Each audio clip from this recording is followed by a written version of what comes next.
कभी कभी हमारे साथ जो होता है उसके जिम्मेदार हम खुद होते हैं। हमें पता होता है कि आगे चलकर ऐसा भी हो सकता है, लेकिन फिर भी हम अपने कदम पीछे नहीं हटाते हैं। हम अपने कदम जो होते हैं आगे ही बढ़ाते चले जाते हैं। आज की घटना में भी कुछ ऐसा ही होता है, जहाँ पर एक लड़की के साथ कुछ ऐसा होता है जिसे जानकर आप हैरान हो जाएंगे, सोचने पर मजबूर हो जाएंगे कि आखिरकार ऐसा कैसे हो सकता है। और जिस लड़की की उम्र अभी महज 17 साल होती है, जिस लड़की को अभी पूरा जहां देखना था, जिस लड़की को कुछ बनना था, जिस लड़की को पढ़ लिख कर एक ऐसा मुकाम हासिल करना था जो शायद उसके घर में किसी ने नहीं किया था, वही लड़की के साथ कुछ ऐसा हो जाता है कि उसने दूर दूर तक नहीं सोचा था। उसे नहीं पता था उसके साथ ऐसा करने वाले ऐसे भी लोग हो सकते हैं। चले तो बिना देरी के इस घटना को शुरू करते हैं और जानते हैं कि यहाँ पर क्या होता है और क्या नहीं होता है। नमस्कार, आदाब, सत श्री अकाल, हर हर महादेव। मेरा नाम रूपा है और आज की यह घटना उत्तर प्रदेश के फिरोज़ाबाद के आगरा से 40 किलोमीटर दूर एक गांव लगता है जरसाना। मैं बात कर रही हूँ 21 अगस्त सन 2025 की। 21 अगस्त सन 2025 को सुबह सुबह का वक्त हो रहा होगा, करीब 5 या सवा 5 हो रहे होंगे। यहीं का रहने वाला एक व्यक्ति जिसका नाम इंद्रपाल होता है, उसकी बेटी उसके घर में नहीं होती है, तो अपनी बेटी को ढूंढ रहा होता है और घर घर जाकर पूछ रहा होता है कि क्या तुमने मेरी बेटी को देखा है। वो हर जगह फ़ोन करता है, उसके दोस्तों के पास फ़ोन करता है, अपनी रिश्तेदारी में फ़ोन करता है, यानी कि हर जगह अपनी बेटी को पूछने की कोशिश करता है। हर जगह से उसे सिर्फ एक ही जवाब मिलता है, तुम्हारी बेटी हमारे यहाँ पर सुबह सुबह क्या करेगी। पिता जो होता है बहुत परेशान होता है, उसकी आंखों में आंसू होते हैं। वो आस पड़ोस में पूछता रहता है, तो आस पड़ोस के लोग जो होते हैं उसकी मदद करते हैं और कहते हैं कि तुम्हारी बेटी कहाँ चली गई और तुमने कब देखा था उसे लास्ट बार।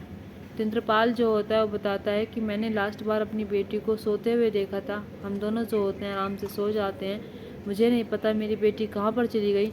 और जब मैं सुबह सुबह उठता हूँ और अपनी बेटी के कमरे में जाता हूँ तो मेरी बेटी जो होती है वहाँ पर होती ही नहीं है।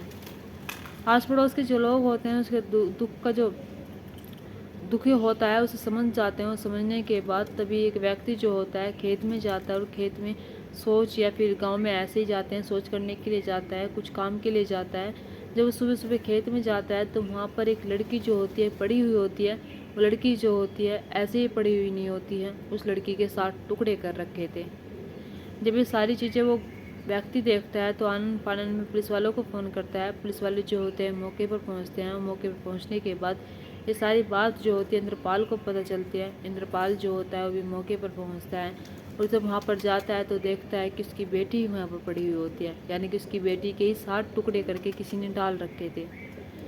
इधर पुलिस वाले जो होते हैं इंद्रपाल से पूछने लगते हैं कि तुम्हारी बेटी के साथ ये सब कुछ किसने किया और तुम्हारी बेटी इस वक्त खेत में क्या कर रही थी और तुम्हारी बेटी खेत में क्या करने आई थी। इंद्रपाल के पास कोई जवाब नहीं होता है। वो बताता है कि साहब, मैं रात में अपनी बेटी के पास ज़रूर सोता हूँ और मैं देखता हूँ कि मेरी बेटी सो गई है, लेकिन मुझे नहीं पता मेरी बेटी यहाँ पर क्यों आई, मेरी बेटी को यहाँ पर कौन लेकर आया और मेरी बेटी के साथ ये सब कुछ करने वाला कौन है। पुलिस वाले जो होते हैं वे उसकी बेटी को पोस्टमार्टम के लिए भेज देते हैं। पुलिस वाले जब इंद्रपाल से जानकारी निकाल रहे थे, उसके परिवार वालों के बारे में पूछ रहे थे, तो इंद्रपाल जो होता है वो बताता है कि इसका बड़ा बेटा जो होता है वो गुड़गांव में रहता है। इसकी 2 बेटियां हैं, यानी कि जो अभी जिसके साथ टुकड़े किए गए हैं इसका नाम नेहा है। नेहा जो होती है घर की सबसे छोटी बेटी होती है। इंद्रपाल जो होता है वो साफ इनकार कर देता है और कहता है कि साहब, मुझे नहीं पता मेरी बेटी के साथ ये सब कुछ करने वाला कौन है, लेकिन जिसने भी मेरी बेटी के साथ ये सब कुछ किया है उसे कड़ी से कड़ी सज़ा मिलनी चाहिए, वो बचना नहीं चाहिए। इंद्रपाल जो होता है उसकी आंखों में आंसू थे, वो बिलख रहा था, रो रहा था। गांव वाले जो होते हैं जब इंद्रपाल को देखते हैं तो उन्हें बहुत दुख होता है कि आखिरकार इसकी बेटी के साथ ये सब कुछ करने वाला कौन हो सकता है।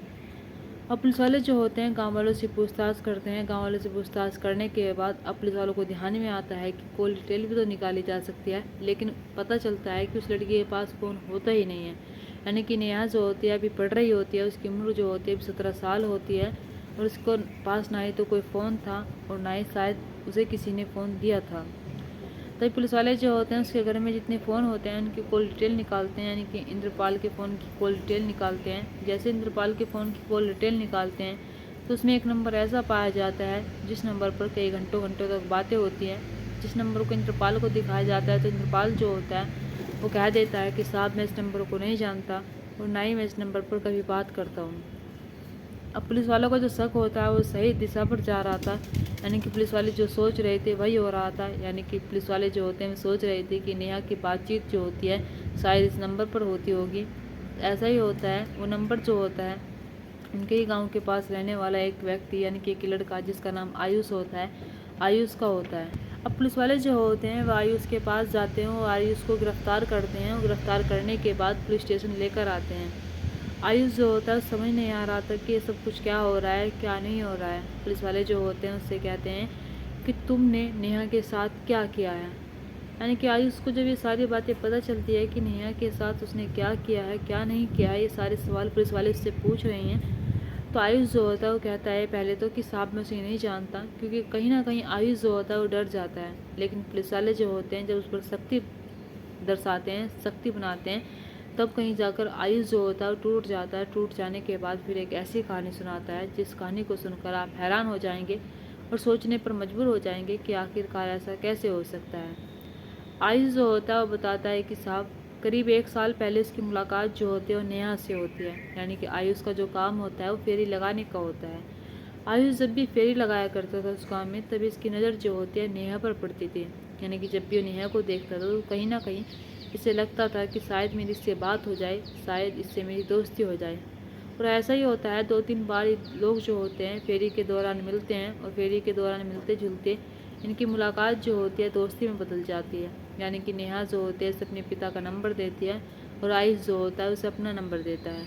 नेहा जो होती है इससे बातें करने लगती है चोरी छिपे, और जब चोरी छिपे बातें करने लगती है तभी कहीं ना कहीं इनकी जो दोस्ती होती है वो प्यार में बदल जाती है। ये दोनों जो होते हैं एक दूसरे से बहुत प्यार करने लगते हैं। आयुष जो होता है वो कहता है कि मैं तुमसे बहुत प्यार करता हूँ और मैं तुम्हारे साथ रहना चाहता हूँ। इधर नेहा जो होती है वो भी आयुष से सारी बातें कहती है, लेकिन नेहा जो होती है उसके पास कोई फ़ोन नहीं होता है, वो अपने पिता के फ़ोन से बात किया करती थी। अब जैसे दिन गुजरते चले जाते हैं, जब दिन गुजरते चले जाते हैं तो नेहा के जो पिता होता है उससे सारी बातें पता चल जाती है कि उसकी बेटी जो है एक लड़के से बात करती है, तो उसे धमकाता है और कहता है कि तुम ये क्या कर रही हो, तुम मेरी इज्जत मिट्टी में मिलाओगी, तुम किसी से कैसे बात कर सकती हो, तुम्हें मेरा थोड़ा सा भी ख्याल नहीं है। यानी कि अपनी बेटी को धमकाता है, और धमकाने के बाद उसे कहता है कि तुमने अगर फिर से उसे कॉल की, फिर से किसी से बात करने की कोशिश की तो देख लेना अंजाम अच्छा नहीं होगा।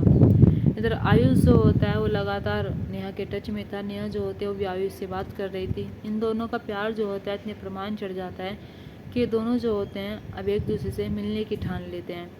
यानी कि आयुष जो होता है वो कहता है कि हमें कहाँ पर मिलना चाहिए, तभी नेहा जो होते हैं वो कहती है कि हमें कहीं बाहर नहीं मिलना चाहिए।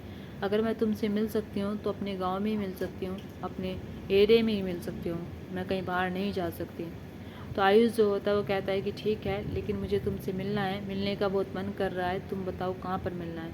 यानी कि पहली बार ये दोनों जो होते हैं अपने ही गाँव के एक खेत में मिलते हैं, और मिलने के बाद एक दूसरे के साथ शारीरिक संबंध बनाते हैं, एक दूसरे के साथ वक्त गुजारते हैं।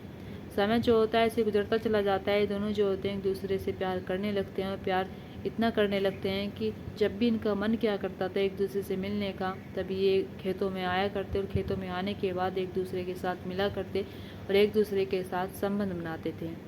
समय जो होता है ऐसे गुजरता चला जाता है। जब समय ऐसे गुजरता चला जाता है, जब इसके पिता जो होते हैं नेहा के इंद्रपाल, वे अपनी बेटी को जब भी बात करते हुए देखते थे तो उसे धमकाते थे, डांटते थे, कभी कभी उसमें मार भी लगा दिया करते थे।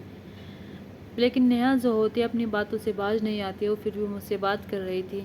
ऐसे 21 अगस्त सन 2025 को नेहा जो होती है मुझसे मिलने के लिए खेतों में आती है। यानी कि वक्त जो होता है करीब रात के 1 बज रहे थे। जब वो मुझसे खेतों में मिलने के लिए आती है तो हम दोनों जो होते हैं एक दूसरे के साथ रह ही रहे होते हैं, एक दूसरे के साथ वक्त गुजार रहे होते हैं। लेकिन तभी उसका पिता आ जाता है और मैं भाग जाता हूँ, लेकिन मुझे नहीं पता उसके बाद उसके साथ क्या हुआ है क्या नहीं हुआ है। लेकिन साहब मैंने कुछ भी नेहा के साथ गलत नहीं किया है।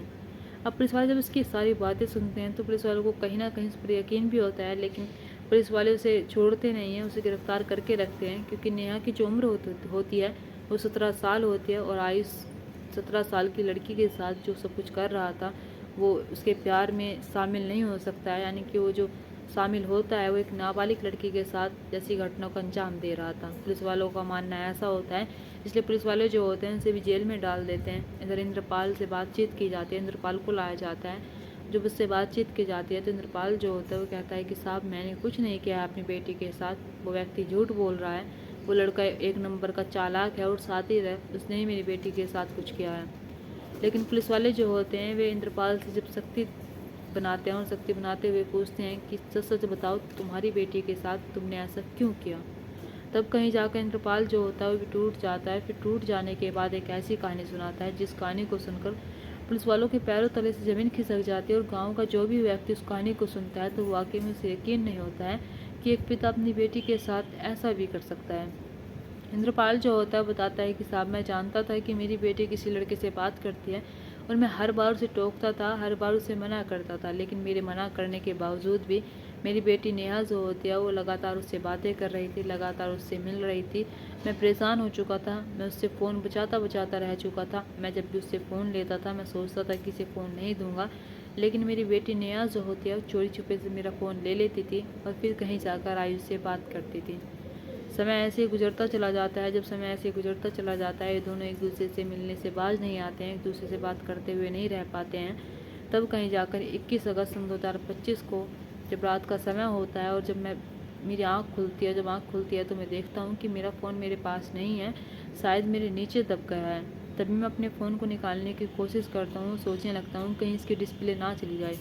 लेकिन जब मैं अपनी पूरी खाट पर अपना फ़ोन देख लेता हूँ, अपनी चारपाई पर मेरा फ़ोन नहीं मिलता है। मैं नीचे झांक कर देखता हूँ तो मेरा फ़ोन वहाँ पर भी नहीं पड़ा होता है।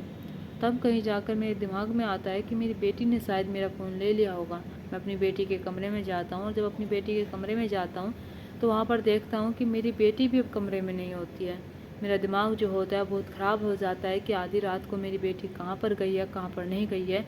तभी मैं अपने घर में से कुल्हाड़ी निकालता हूँ। कुल्हाड़ी निकालने के बाद खेतों की ओर चला जाता हूँ, यानी कि खेतों की ओर अपनी बेटी को देखने के लिए जब जाता हूँ तब कहीं आकर मैं देखता हूँ कि मेरी बेटी जो है एक लड़के के साथ आपत्तिजनक में होती है, यानी कि एक लड़के के साथ वो निर्वस्त्र होती है। जब मैं सारी चीज़ें देखता हूँ तो मेरा खून खोल जाता है। वो लड़का जो होता है वो तो वहाँ से भाग जाता है, लेकिन मेरी बेटी जो होती है वहीं पर खड़ी रह जाती है और मुझे इतना सारा गुस्सा आता है कि मैं अपनी बेटी को जान से मार देता हूँ, उसके कुल्हाड़ी से 60 टुकड़े कर देता हूँ। पुलिस वाले जब इसकी बात सुनते हैं इंद्रपाल की, वाकई में उन्हें यकीन नहीं हो रहा था कि आखिरकार एक पिता ऐसा कैसे कर सकता है। इंद्रपाल जो होता है वो घबरा जाता है और सोचने लगता है कि इसे पुलिस पकड़ कर ले जाएगी। तब कहीं जाकर वो सुबह का जैसे ही वक्त होता है तो एक ड्रामा बांधता है, यानी कि वो एक ऐसा खेल रचता है कि जिससे गांव वालों को लगे कि उसके पिता इंद्रपाल ने कुछ नहीं किया है, उसकी बेटी सच में गायब हो गई है। पुलिस वाले जो होते हैं इंद्रपाल को भी गिरफ्तार करते हैं, उसे भी जेल भेज देते हैं। इधर दोनों को, यानी कि जो नेहा का बॉयफ्रेंड होता है उसे भी जेल भेज देते हैं, उसका जो पिता होता है इंद्रपाल उसे भी जेल भेज देते हैं। और पुलिस वालों को सच में यकीन नहीं हो रहा था कि आखिरकार ये चल तो चल क्या रहा है। जहाँ पर बच्चों की पढ़ने की उम्र है, बच्चे किसी और रास्ते पर जा रहे हैं। जहाँ पर उन्हें अपना भविष्य बनाना चाहिए, जहाँ पर उन्हें अपना भविष्य देखना चाहिए और सोचना चाहिए कि आगे चलकर हमारे साथ क्या होगा क्या नहीं होगा, वे उसकी चिंता करते ही नहीं हैं। वे सिर्फ प्रेजेंट में जीते हैं और प्रेजेंट में जब जीते हैं तो इस कदर जीते हैं कि ना ही तो वे पास्ट का देखते हैं ना ही फ्यूचर का देखते हैं। दोस्तों, यहाँ पर किसकी गलती होती है? यहाँ पर नेहा की गलती होती है, फिर आयुष की गलती होती है, या फिर उसके पिता इंद्रपाल की गलती होती है, जिसे शायद अपनी बेटी को नहीं मारना चाहिए था, जिसे शायद अपनी बेटी से उस लड़के को दूर कर देना चाहिए था। अगर वो नहीं मान रही थी तो उसे उसके भाई जो गुड़गांव में रह रहा था तो उसके पास भेज देना चाहिए था, लेकिन अपनी बेटी को मारना नहीं चाहिए था। दोस्तों, यहाँ पर किसकी गलती होती है? आयुष की, कि आयुष को एक कम उम्र की लड़की से प्यार नहीं करना चाहिए था, या फिर नेहा की, नेहा को आयुष से बात नहीं करनी चाहिए थी? गलती किसकी होती है? कमेंट बॉक्स में कमेंट करके ज़रूर बताना। दोस्तों, इस घटना को सुनाने का मकसद मेरा आपका दिल दुखाना नहीं था, आपको परेशान करना नहीं था, आपको घटना के बारे में बताना था, आपको सचेत करना था। आप अपने परिवार के साथ खुश रहिए। नमस्कार।